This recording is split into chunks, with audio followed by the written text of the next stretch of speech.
ఎప్పుడైనా రిపేర్ అవుతుంది తప్ప టెక్నికల్ ప్రాబ్లం అవుతుంది తప్ప పోకపోతుండే. అంత మంచి పవర్ సప్లై చేసినాం. దాని తర్వాత యాదాద్రి భద్రాద్రి ఇంకా చాలా కొత్త సబ్స్టేషన్లు నిర్మాణం చేసినాం. జనరేటింగ్ స్టేషన్లు పెట్టాం. 20,000 మెగావాట్లు తీసుకొని పోయినాం. ఏది దరిద్రులకు రాజ్యం అప్పయ్యే ముందు 20,000 మెగావాట్లు తీసుకొని పోయినాం. మరి ఏం రోగం వచ్చింది? ఏం బీమారి వచ్చింది? ఎందుకు ఇబ్బంది పెడుతున్నారు? అనేక చోట్ల రైతుల పొలాలు ఎండుతున్నాయి. పేపర్లలో ఫోటోలు వస్తున్నాయి, టీవీలలో వస్తున్నాయి. జనం ఏడుస్తున్నారు. ఎందుకు ఈ బాధ కలుగుతూ ఉంది? ఇది ఆషామాషి వ్యవహారం కాదు. ఇది జీవనమరణ సమస్య, మన బతుకు తెరుగు సమస్య. ఓట్లు వేసేటప్పుడు నేను సిల్కలకు చెప్పినట్టు చెప్పిన, ఉల్టా పల్టా ఎటుపడతాడు వేయకురాయా దెబ్బతింటారని చెప్పిన. నా మాట ఇన్నోడు ఇనలే. ఇప్పుడు ఏమైంది?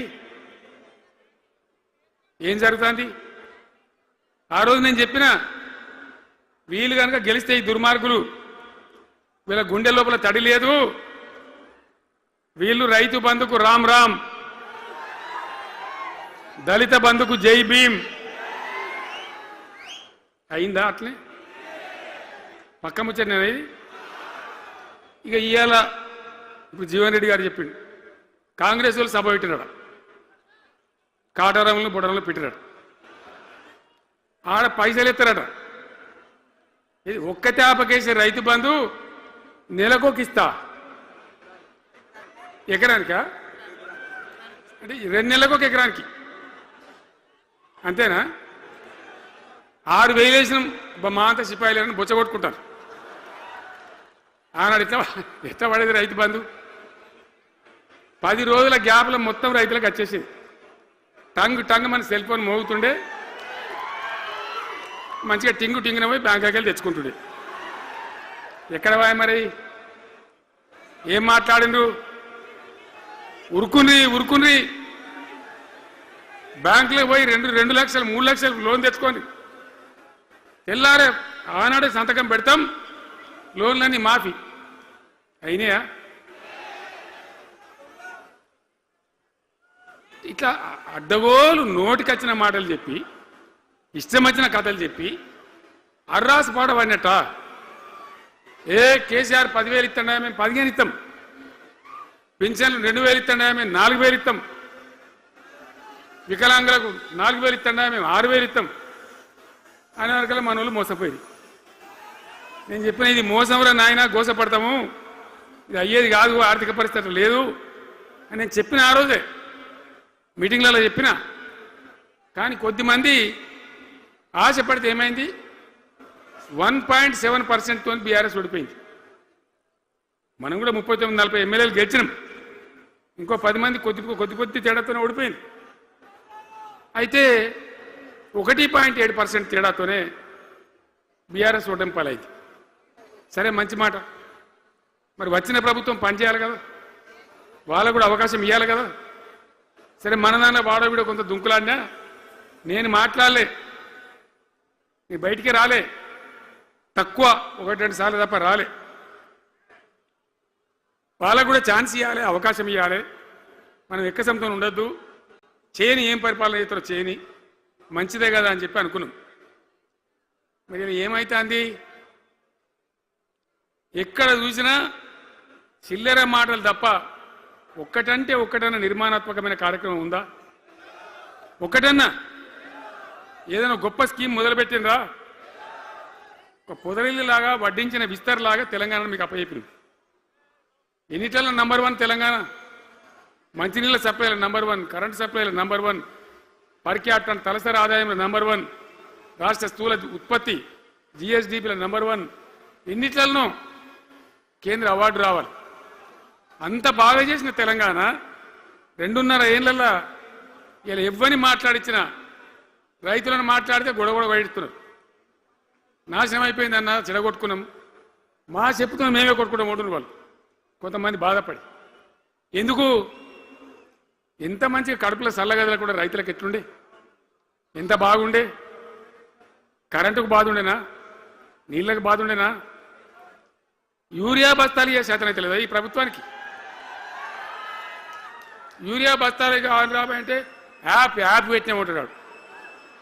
దుకాణంలో లేకపోతే యాప్లకి వెళ్తాయా? ఈ దమ్ముంటే తెచ్చి దుకాణంలో పెట్టాలి కానీ ఆ యాపులు పట్టుకొని తిరిగితే కాళ్ళకు వాపులు వస్తాయి. బస్తాలు మాత్రం దొరుకుతలేవు. నిజమేనా నేను చెప్పేది? యాడ చూసిన ఎరువు బస్తాలు కూడా శాతం కాదు ఆఖరికి. అంతకుముందు కాంగ్రెస్ గవర్నమెంట్ ఉన్నప్పుడు అట్లే ఉండే. పోలీస్ స్టేషన్లో పెట్టి అమ్మిండ్రు యూరియా బస్తాలు. ఇవాళ మళ్ళా చెప్పుల లైన్లు, కాళ్ళకు వాపులు రావాలి. ఆటో రిక్షానికి చెప్తే 10 బస్తాలు వేసిపోరాబోయంటే పొలం కాడ వచ్చేస్తుండే. ఇలా యూరియా కోసం ఇంత బాధన. ఇది ఎంత అసమర్థమైన ప్రభుత్వం, ఎంతగాని శాతగాని ప్రభుత్వం. అన్నిటికీ బాధనే కదా. బంగారం లాగున్న రైతులు ఎంత ఆనందంగా ఉండే. వానాకాలం పంటలు పండితే తడిసిన ధాన్యం కాడికెళ్ళి కొని మొత్తం బ్రహ్మాండంగా రైతులకు డబ్బులు బ్యాంకులు వేసేది, మధ్య దళారు లేకుండా. మా గంగుల కమలాకర్ వేసేది, చేయి మీద కూర్చున్నాడు సివిల్ సప్లైస్ మినిస్టర్గా, కొట్లాడి తీసుకుపోయి వేసేది. రైతులకు ముందుగా పోవాలి, వాళ్ళు పోయి మళ్ళీ సెకండ్కి పని చేసుకోవాలి. ధాన్యం అమ్మిన డబ్బులు వచ్చేది, ఇటు రైతు బంధు పైసలు వచ్చేది. రైతులు మోతాదు లేకుండ్రి, మంచిగా పని చేసుకున్నారు. ఇప్పుడు ఏమైంది? ఎరువు అనే యాపు, రైతు బంధు కోసం మొగులు చూడాలా, అది నెలకో ఎకరానికి వస్తుంది. ఇప్పుడు జగిత్యాల కేసీఆర్ సభ అంటే మళ్ళీ ఇలా పైసలు విడుదలన్నట్టు. రైతు బంధు రావాలంటే మళ్ళీ సభ పెట్టను అయింది. 3వ కిస్తీ రావాలంటే మళ్ళీ ఏమన్నా కేసీఆర్ సభ పెట్టాలి. ఇక అంతేనా? ఇది ప్రభుత్వమా? ఒక 75,000 కోట్లు ఇచ్చినాం మనం రైతులకు. 75,000 కోట్లు. పల్లరాజశేఖర రెడ్డి గారు ఉన్నాడు ఎక్కడున్నాడు. అయినప్పుడు రైతు బంధు అధ్యక్షుని ఉండే రాష్ట్రానికి ఎమ్మెల్యేగా లేకుండే ఈయననే నిలబడేపించింది. 73,000 కోట్ల పైచీలకు డబ్బులు అనాయాసంగా సునాయాసంగా రైతు ఖాతాలకు పంపించింది. ఇప్పుడు ఏం రోగం వచ్చింది, ఏం బీమారి వచ్చింది? అచ్చా, ఇంకో మాట మీరు నాకు చెప్పాలి. ఈ కాంగ్రెస్ సిపాయిలు ఏం మాట్లాడారు ఎలక్షన్లో? కేసీఆర్ అంటాడు చక్కగా చేస్తలేడా, మేము చాలా సిపాయిలము, చాలా అనుభవం ఉన్న పార్టీ మాది, బ్రహ్మాండంగా చేస్తాం, మీకు 6 సందమామలు 7 సూర్యులు పెడతామన్నారు అన్నారు కదా. ఆయన నరికినారు కదా. ఇలా రాష్ట్ర ఆర్థిక ఆదాయం ఎందుకు దిగజారిపోయింది? దయచేసి ఆలోచన చేయండి. కేసీఆర్ ఉన్నప్పుడు రియల్ ఎస్టేట్ ఎట్లా ఉండే, రైతుల భూముల ధరలు ఎట్లుండే, హైవే పక్కకుంటే 2 కోట్లు 3 కోట్లు, డాంబర్ రోడ్ పక్కకుంటే ₹1,00,00,000 ధీమా ఉండే రైతులకు. ఇంట్లో అమ్మాయింద్ర పెళ్లి చేయాలంటే పావడంత అమ్మి చేత పోవా, వాళ్ళ దగ్గర అమ్మి చేత బిల్డింగ్ కట్టుకుంటా. ఈరోజు అమ్మేటోడు ఉన్నాడు కానీ కొనేటోడు లేడు. నిజమేనా ఈ మాట? నిజమా కాదా? ఏమైంది మరి? ఏం రోగం వచ్చింది? రాష్ట్రంలో ఏ వాళ్ళని మాట్లాడించినా, ఎవరిని అడిగినా ఇదే బాధ. ఈ విధంగా రైతుల భూముల ధరలు పడిపోయినాయి, రాష్ట్ర ఆర్థిక పరిస్థితి పడిపోయింది, మంచినీళ్ళకు గోసపడాలి, రైతాంగం అన్నిటికీ గోసపడాలి. ఇవాళ మక్కలండి, మక్కలు వచ్చినాయి. పెడితే కొంటమని చెప్పి, కొనకపోతే కొనమని చెప్పింది. ఈ శాతగాని దొంగతనం ఎందుకు? లోపల అధికారులకేమో కొనకూడదని చెప్తుంది, మీది కొంటమని చెప్తుంది. మక్కలు అనే ధీమా ఉందా? ఇవాళ కొంటుండ్రా? వడ్లు కొంటుండ్రా? కొనకపోగా మళ్ళీ ఇంకా బోనస్ ఇస్తామని ఒక బోగస్ మాట. ఎవరికైనా నచ్చిందా? బోనస్ వస్తుందా? వాటిదే బోనస్, అంత బోగస్. ఈ విధంగా పంట వేసిన కాడ నుంచి పంట కొనుగోలు దాకా బీఆర్ఎస్ ప్రభుత్వం అన్న నిలబడ్డది, రైతులకు తోడుగా నిలబడ్డది, రైతులను ఆదుకున్నది. ధాన్యం తడిసిపోతే కూడా కొన్నది. కానీ ఇలా రైతాంగం అంతా ఆగమాగం. రైతు బంధు ఎప్పుడవుతుందో తెలియదు, ధాన్యం కొనరో తెలియదు, కొంటే పైసలు తొందరగా వస్తాయో రావో తెలియదు. చాలా సతమతమవుతున్నారు. రైతులను మాట్లాడితే చాలా తప్పు చేసుకున్నాం సార్, పొరపాటు అయిపోయింది అని బాధపడుతున్నారు. చేనేత కార్మికులు మంచిగా ఉండ్రి, మళ్ళీ వాళ్ళ ఆత్మహత్యలు స్టార్ట్ అవుతున్నాయి. వాళ్ళకి ఇచ్చే ఆర్డర్లన్నీ బంద్ చేసిండ్రు.